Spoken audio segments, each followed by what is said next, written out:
You get to hear me now. Saludos cordiales, en el siguiente video haremos el funcionamiento del problema que nos tocó, que en este caso es embutir. Y lo que indica el problema nos plantea que a la hora de sujetar o almacenarse piezas sufren lo que son deformaciones. Por ello, en el ejercicio se nos da una opción para evitar esto, que es el uso de un casquillo de sujeción. Este sistema será semiautomatizado presentando el siguiente proceso. Los casquillos se colocarán a mano, mientras tanto las piezas se colocarán en una posición de sujeción hasta toparse con el actuador derecho. Después de ello se le aplicará una presión longitudinal al casquillo de sujeción. Ya incluido este proceso, el actuador de tope retrocede con el que el cilindro de la izquierda empuja la pieza con el casquillo de sujeción puesto hacia la cadena de transporte. Después del proceso de mecanización, los casquillos de sujeción se retiran y las piezas son colocadas en una mesa. Como podemos ver, aquí tenemos el circuito ya definido, y para esto haremos la explicación. Para esto primero definimos como los cilindros de doble efecto A, B, C, D, y también el problema nos indica que A, B y C son recogidos y el cilindro doble efecto C es extendido. Y también indicamos que con la mordaza del ciclo el operario activa mediante los pulsadores.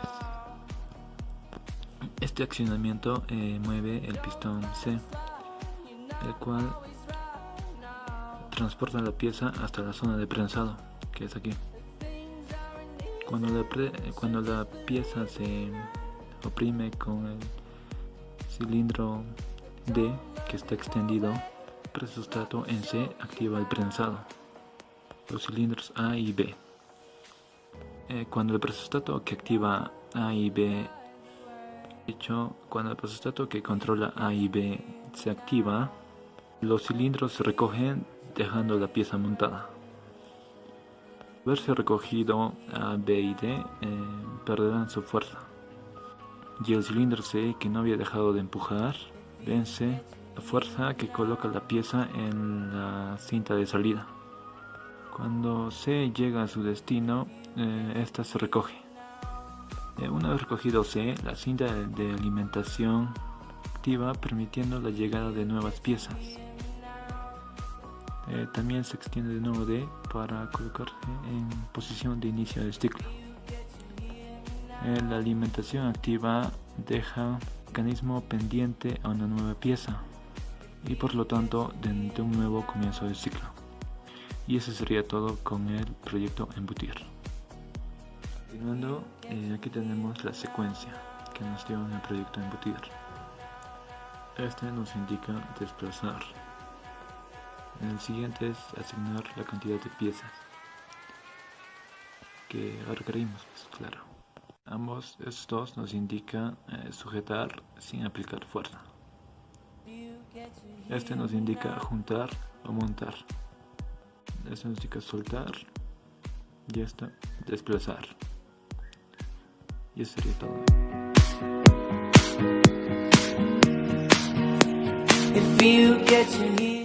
Saludos cordiales. En el siguiente video explicaremos cómo hicimos la selección de actuadores o válvulas.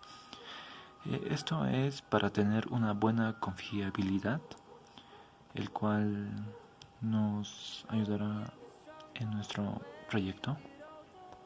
Continuando, para seleccionar una válvula, lo primero que tenemos que hacer es tomar en cuenta la fórmula, que es diámetro es a presión es igual a fuerza sobre área. Y lo que tenemos que saber o despejar es la masa. Una vez que sabemos la masa, lo que tenemos que hacer es con el área del cilindro despejar el diámetro. Y así obtenemos el diámetro. Ya, como podemos ver, aquí tenemos el cilindro que nos tocó, que es el cilindro plano DZH. Y aquí sería su descripción.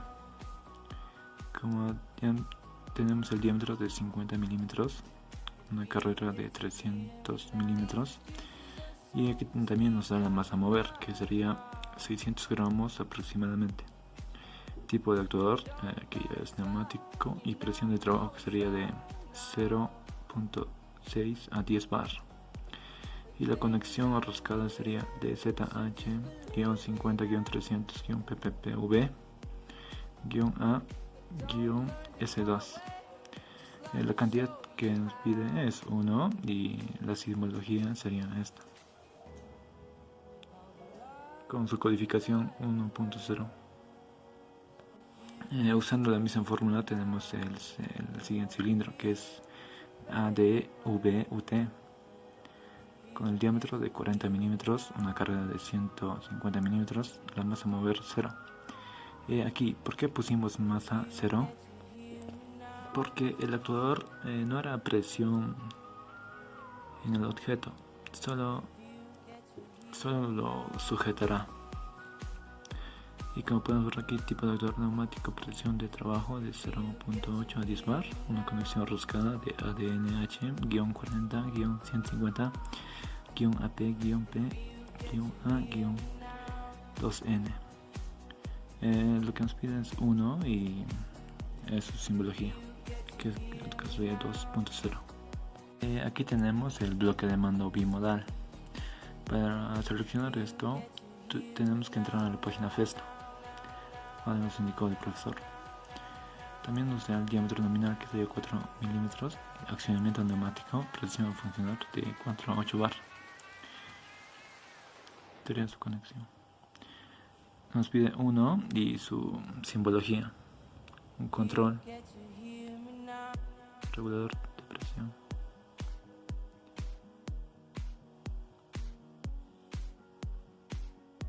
Continuando haciendo lo mismo, aquí tenemos el cilindro normalizado de NC, el cual el diámetro nos da 65 milímetros, una carga de 150 milímetros, la masa a mover 0, porque lo mismo, va a sujetar, no va a presionar. Tipo de actuador neumático, la presión de trabajo sería 0.6 a 12 bar. Conexión enroscada DNC-63-150-PPV-A. Nos pide una unidad y su simbología 3.0. Y finalmente tenemos el cilindro normalizado de NC, el cual el diámetro nos da 50 milímetros, carga de 100 a 2000 milímetros, masa a mover 0. Tipo de actuador neumático, presión de trabajo sería de 415 a 7363 newton, conexión enroscada, cantidad 1 y su simbología 4.0. Continuando con el tema, explicaremos qué son las electroválvulas. Y como podemos ver aquí, utilizamos 4 válvulas.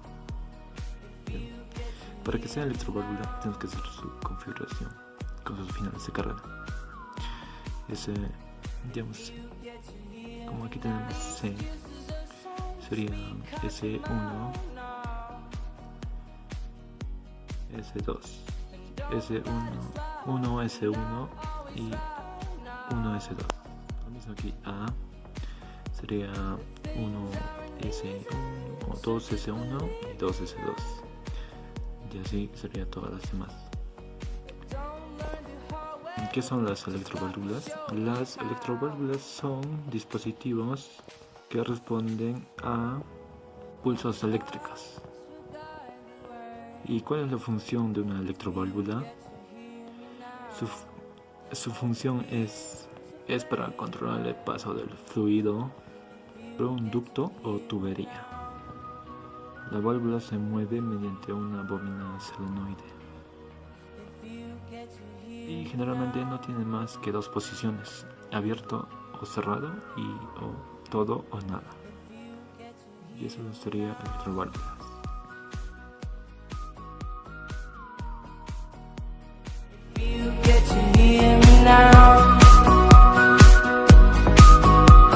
Bien, haremos la explicación de nuestro proyecto. Sería embutir la parte del circuito de neumática. Este circuito lo dividiríamos en 14 etapas, las cuales comenzaremos con la primera etapa, que es para encender la máquina. Pulsamos el botón P, que sería ON. Sabremos que está encendida, que se ilumina una bombilla.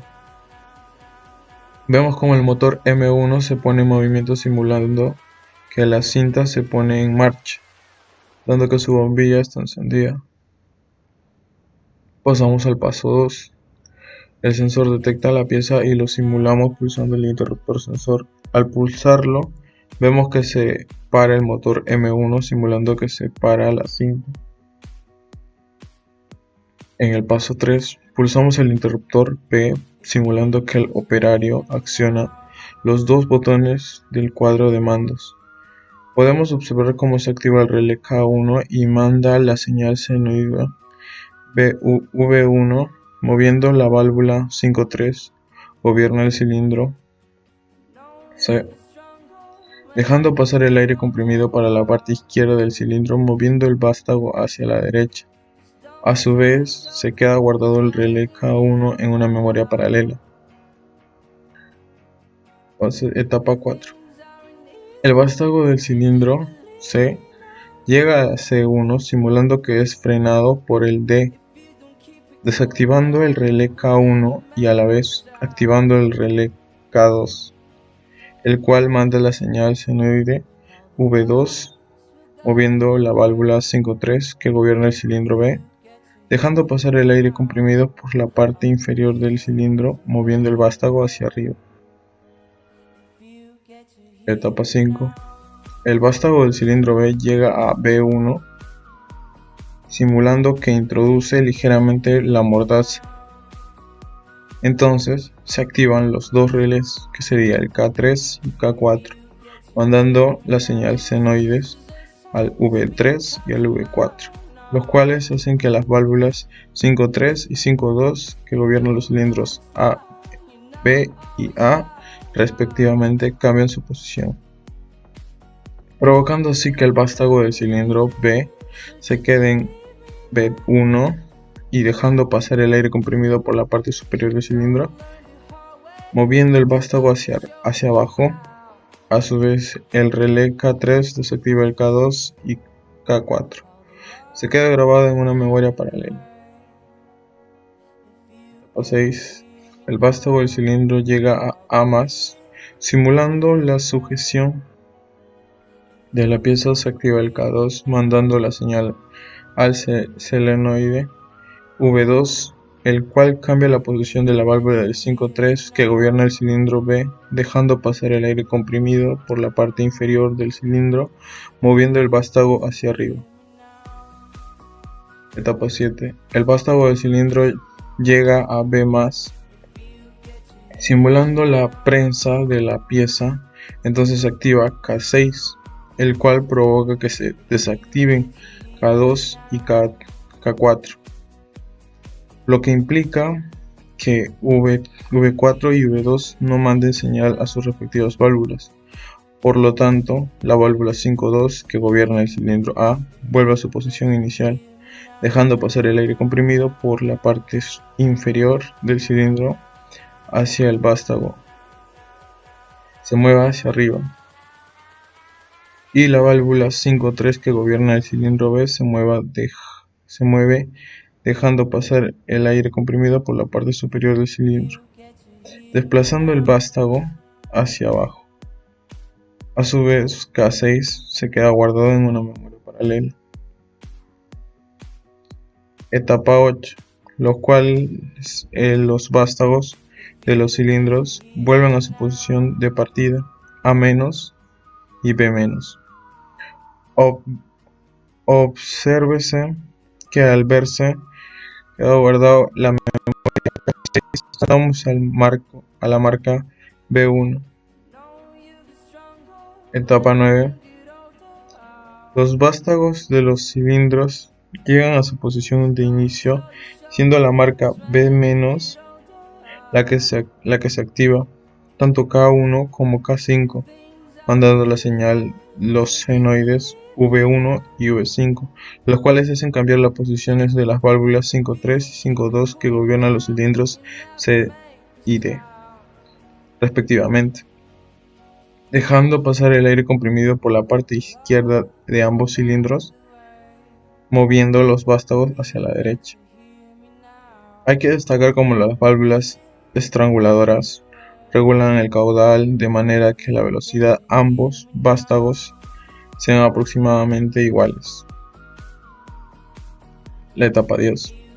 El vástago del cilindro C se extiende totalmente y el vástago del cilindro D recoge por completo, simulando el traslado de la pieza hacia la segunda cinta. Al llegar a D-, se activa el motor M2, simulando que se pone en marcha la segunda cinta. K1 se desactiva y K7 se activa, mandando la señal solenoide V7, el cual hace que cambie la posición la válvula 5.3 que gobierna el cilindro C, dejando pasar el aire comprimido por la parte derecha del cilindro, moviendo el vástago hacia la izquierda. El 11. Etapa 11. El vástago del cilindro C se recoge. Vemos cómo al pasar por la posición C1 no afecta al retorno del vástago. Etapa 12. El vástago del cilindro C llega a su posición inicial.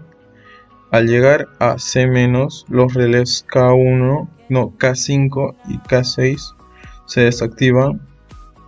La desactivación de K5 provoca que llegue la señal a V5, lo que implica que la válvula 5.2 que gobierna el cilindro D vuelve a su posición de inicio, dejando pasar el aire comprimido por la parte derecha del cilindro, moviéndose el vástago hacia la izquierda. Etapa 3. El vástago del cilindro D vuelve a su posición de partida al dejar de estar pisado o estar detenido de menos. Se desactiva el relé K7, lo que implica que llegue la señal a V7, haciendo que la válvula 5.3 del cilindro C quede en su posición inicial. Etapa 14. El vástago del cilindro D llega a su posición de inicio de más, que se desactiva el motor M2 y activa el motor M1, simulando que separa la cinta de salida y poniendo en marcha la cinta de entrada, concluyendo así el ciclo. Gracias.